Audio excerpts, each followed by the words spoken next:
তারপরে আমার মনে হয় যে আমি আসলে ঘরে বসে থেকে কিছু করতে যাই। কোর্স করার পরে আমি আসলে আমার পার্সোনাল লাইফেই অনেক বেনিফিটেড হয়েছি। এখন ফ্যামিলিতে অনেকেই অনেক কিছু না করতে পারলে আমার কাছে শেয়ার করে যে আমাকে একটু শিখিয়ে দাও। যারা নতুন ফ্রিল্যান্সার হতে চান আমি অবশ্যই বলবো আপনারা শিখনে আসেন। আমি একদম নতুন নিউ কামার, জাস্ট ফোনটাই শুধু আমি মনে হয় চালাতে পারতাম। আমি মোর্শেদা আফরোজ শিখনে ডিজিটাল মার্কেটিং কোর্স করেছি।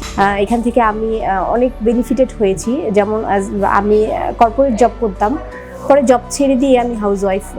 আমার দুটো বেবি আছে, ওদের টেক কেয়ার করি।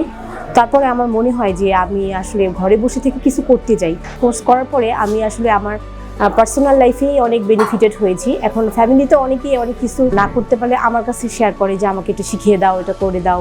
যদি মনে হতো যে আমি কিছুই পারবো না, কিন্তু এখন আমি নিজে যেমন আমার একটা ইউটিউবে চ্যানেল ক্রিয়েট করেছি, আমার একটা রান্নার চ্যানেল আছে, আমার বেবিদের একটা চ্যানেল আছে, তারপর হচ্ছে আমার ফেসবুকে আমার একটা হচ্ছে 3 পিসের একটা বিজনেসের চ্যানেল আছে।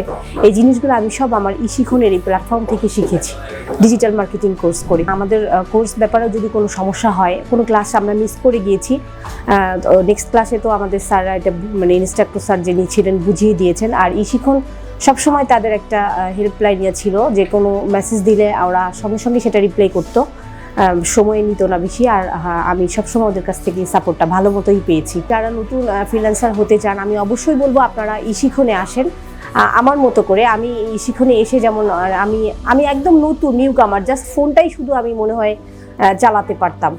মানে একটা কিভাবে মেইল অ্যাকাউন্ট ক্রিয়েট করতে হয় আমি এটাও পারতাম না। তো শিখনে এসে আমি অনেক কিছু শিখেছি। এজন্য নিউ কামার যারা, তারা অবশ্যই আগে শিখনে আসুন।